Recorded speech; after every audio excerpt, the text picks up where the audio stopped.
Hello বন্ধুরা, আসসালামু আলাইকুম। Welcome to my YouTube channel Bepari Khamar. তো আসে সকলে ভালো আছেন, আমি ভালো আছি। বেসিক্যালি কিছুদিন আগে আমাদের ধানের জমির ইরি ধান কাটা হয়েছে।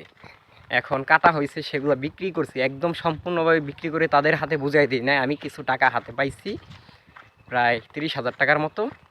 তো সেই টাকাটা পাইয়া রাখছি, ধানটা আমার কাছেই আছে। তারা ঈদের পরে, মানে হয়তো ঈদের পরে নেওয়ার কথা বলছে, 3-4 দিনের মধ্যে হয়তো নিবে।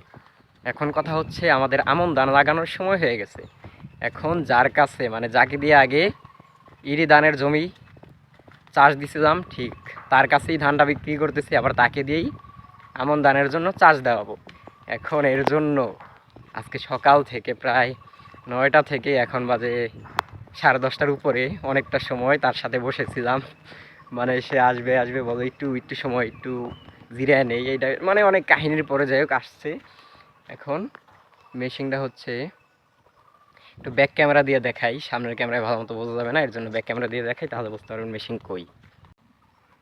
তো ওই যে হচ্ছে মেশিন, আর ওই যে যিনি আর কি চার্জ দিবে সে দাঁড়ায় আছে, উনি সম্পর্কে মামাই লাগে। যাই হোক, অনেক কষ্টে আর কি ওনাকে নিয়ে আসলাম। এখন উনি মেশিন নিয়ে আসবে, নিয়ে এসে এখান থেকে এদিকে যাবে, এই যে মেইন রোড দিয়ে এদিকে যাবে। চাক্কাটা পাল্টাইতে হবে এখানে, ওখান থেকে এখানে না চাক্কা পাল্টাতে হবে, চাক্কা পাল্টে তারপর মেশিন নিয়ে যাব।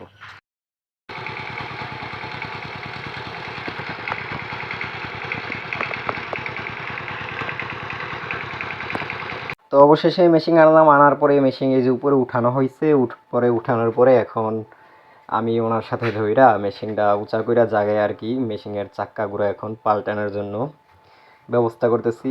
পাল্টানো একটু কষ্ট, মানে কষ্ট বলতে তেমন কষ্ট না, মেশিনটা উঁচা করাটা কষ্ট। তো যে পাল্টানো শেষ হয়ে গেছে, এখন মেশিনটা স্টার্ট দেওয়া হয়েছে। এখন আস্তে আস্তে মেশিনটা আমাদের ধানের জমির এখানে নিয়ে যাবে। আর এখানেও একটা প্লেস, এখানেও একটা জমি আছে, যে এই জমিটা আর কি কিছুদিন আগে এখানে আমন ধান ফালানোর জন্য এখানে এক সাইডে আর কি কিছুটা চাষ দিয়েছিল। চাষ দেওয়ার পরে মেশিনটা এখানেই রেখে গেছে। ওই আছে না, মানে যখন যেখানে কাজ হয় তখন সেখানেই রেখে যায়, আর যদি বেশি কাজ হয় তখন আবার সেখান থেকে নিয়ে যায়, এই আর কি অবস্থা। যাই হোক, উনি আজকে, আমি যতটুকু ভাবছিলাম, যতটুকু দেখতেছিলাম, আজকে আসতেই চাইছিল না। কিন্তু এই মুহূর্তে আমাদের ধানের জমিতে যদি ধান না ফালাই, অল্প সময়ের মধ্যে পানি বেশি উঠে যাবে। পানি বেশি উঠে গেলে তখন যদি ধান ফালাই, তখন আমাদের ধান সম্পূর্ণ নষ্ট হয়ে যাবে, ধান হবে না।